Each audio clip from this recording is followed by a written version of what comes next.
Nos encontramos en el Colegio de Médicos de Sevilla y vamos a hablar hoy de un asunto que a todos nos toca de cerca, o nos ha tocado de cerca, o conocemos casos muy cercanos, porque vamos a hablar del cáncer, pero del cáncer con una persona que tiene las dos vertientes, que ve los toros desde la barrera, desde el callejón y desde el mismo ruedo, podemos decir.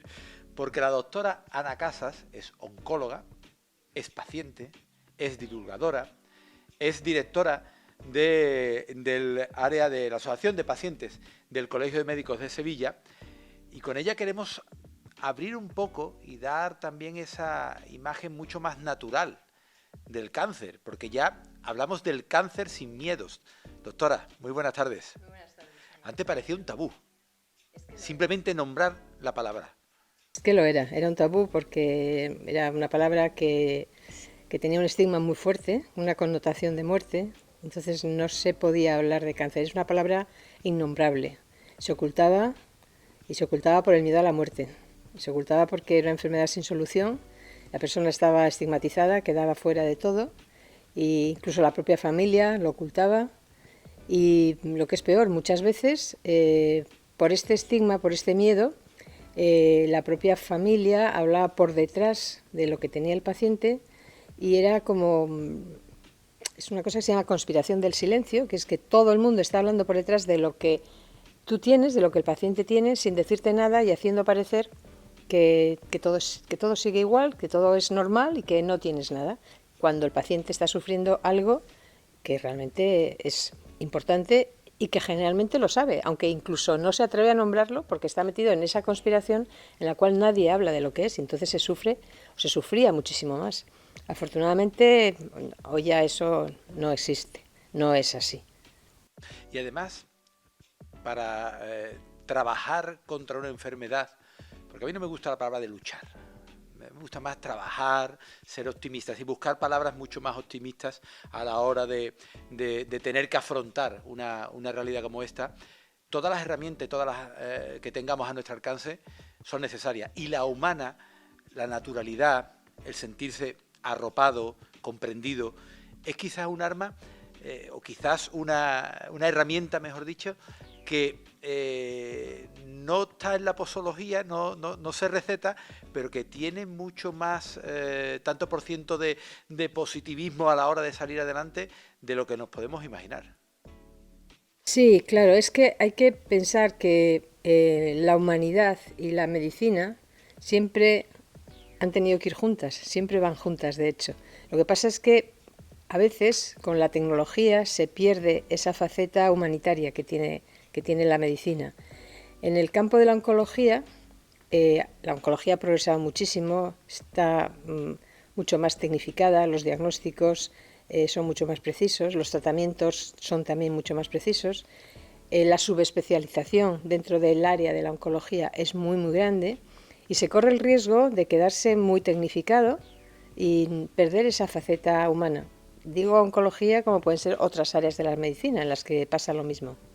Sin embargo, afortunadamente, cada vez más por parte de los médicos y de los profesionales sanitarios somos conscientes de esa humanización. Y yo quiero pensar que es un periodo, una forma de actuar en medicina que está volviendo con una serie de connotaciones muy positivas para los pacientes. Y esto es a lo que, bueno, correspondiendo a tu pregunta de que esa faceta humana si también cura, pues yo no sé si cura o no cura. Lo que sí que hace es sentirse mejor al paciente. Y si un paciente se siente mejor y tiene confianza en el médico que le está tratando, tiene esperanza, tiene sensación de estar arropado, de no estar solo. Fíjate que uno de los mayores problemas o de los mayores hechos que se presentan ante el diagnóstico de cáncer es el miedo, es la incertidumbre de qué es lo que me va a pasar ahora. Y es un sentimiento muy grande de soledad. Soledad porque tú te sientes contigo mismo, con la enfermedad, como paciente, y no eres comprendido por el resto de las personas que están a tu alrededor, ni tu propia familia, ni los amigos. no por nada, tratan de ayudarte de la mejor forma posible, pero no encuentran palabras. No encuentran palabras porque es difícil ponerse en esa situación. Por eso es tan importante que otros pacientes puedan ayudar y puedan hablar con estos pacientes, porque se comparte un lenguaje, unos miedos comunes, esa incertidumbre, ese sentido de ser vulnerable, ¿no? De que realmente ya no eres lo guay que te creías que eras, sino que pues al final te das cuenta de lo que somos. De lo que somos. Lo que somos. Usted es oncóloga sí. y es paciente de oncología. Sí. ¿Cómo lleva las dos vertientes? ¿Qué ha aprendido como paciente de la Ana Casas, oncóloga? Y viceversa. Pues se aprende mucho. Como paciente aprendes fundamentalmente a dar importancia a pequeños problemas a problemas que antes considerabas que eran pequeños. No son ni pequeños ni grandes, cada uno considera los problemas que tiene, ¿no? De una forma subjetiva. Pero como médicos, nuestro principal interés es curar al paciente, que el paciente sobreviva, que el paciente ir la tendencia a poner los mejores tratamientos y los más tratamientos posibles para curar al paciente. Como paciente se busca también calidad de vida, se busca confortabilidad, se busca poder desenvolverte en tu vida diaria. Entonces, pequeños efectos secundarios que parecen a ojos del oncólogo pueden no serlo tanto, pueden ser realmente incomodidades muy importantes para un paciente que está trabajando, llevando una vida, o no trabajando, llevando una vida normal, es decir, comportándose en sociedad, en familia y tal, ¿no? Y esto te das cuenta, ¿no?, de esas diferentes sensibilidades que existe como paciente y como médico.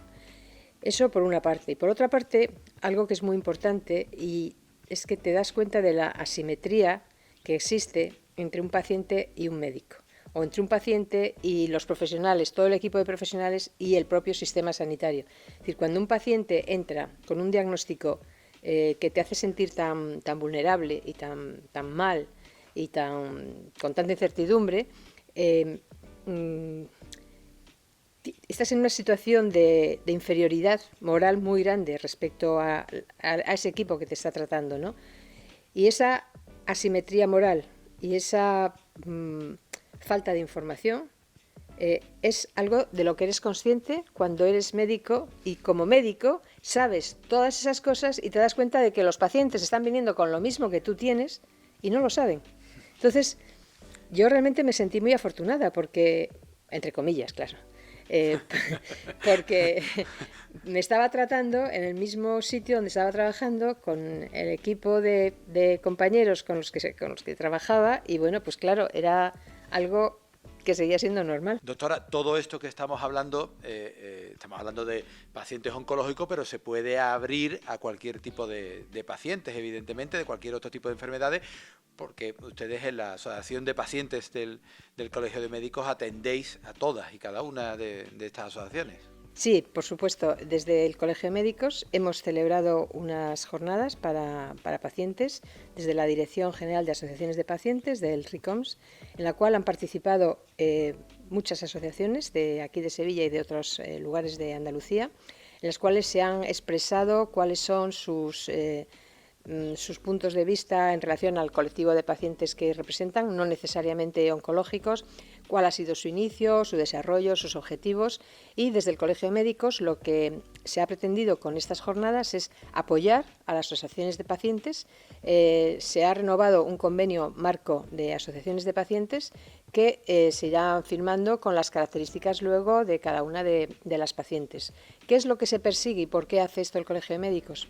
Bueno, pues porque hay el sentimiento, desde el Colegio de Médicos hay la idea de que, muy acertada por cierto, de que hay que estar más en contacto con los pacientes. Es decir, los pacientes son el eje fundamental de la medicina, son el sentido de la medicina, no hay medicina sin pacientes, y hay muchos aspectos de la enfermedad que los médicos no lo sabemos directamente por los libros, que tenemos que escuchar a las asociaciones, a los propios pacientes, porque realmente hay como fallos, hay déficits como en todo, no en determinados aspectos de la atención, del conocimiento de la enfermedad, de apoyo, de soporte, que las asociaciones proporcionan o pueden proporcionar, y el Colegio de Médicos se transforma así en un facilitador de una serie, no todas por supuesto, de una serie de acciones que las asociaciones de pacientes llevan a cabo. En este sentido, por ejemplo, pues el Colegio de Médicos ofrece apoyo, ofrece formación, ofrece conocimiento, ofrece instalaciones, recursos estructurales, recursos también personales, asesoramiento, para que las asociaciones de pacientes tengan un espacio donde compartir sus inquietudes, donde trasladarlas al resto de la sociedad, en definitiva, pues progresar juntos, porque no hay medicina sin pacientes. Y mejorar, evidentemente, ese tratamiento a través de la propia experiencia de los pacientes. En este caso, es algo recíproco. Ustedes tenéis unos clientes que lo más importante es que el cliente no venga más, pero también es importante que venga más porque se cure, claro, pero también es importante saber cómo sigue ese paciente, cómo sigue ese cliente, para cuando vengan otros, saber cómo tratarlos. Pasa una cosa, que actualmente, en la era en la que estamos, cada vez tiene más relevancia todo lo que son las enfermedades crónicas. Entonces, la cronificación del proceso de la enfermedad en muchos ámbitos, diría que prácticamente en todas las especialidades, son pacientes que a lo largo de la vida vamos a estar conviviendo con una enfermedad. Se trata, por supuesto, de convivir con esa enfermedad, de que esa enfermedad no te merme tu expectativa de vida y de tener una calidad de vida lo mejor posible dentro de esa enfermedad. Y esto es a lo que hoy se tiende en la mayoría de las enfermedades, a cronificar la enfermedad y que no suponga, o que suponga el menor lastre posible en tu vida como paciente. Doctora Ana Casas, muchísimas gracias. Gracias a vosotros. Y con este mensaje terminamos, evidentemente. Vivir mejor, vivir con la máxima calidad de vida posible, y con esas enfermedades crónicas que podemos tener, pues que los pacientes tienen también su voz y tienen aquí su hueco en el Colegio de Médicos de Sevilla.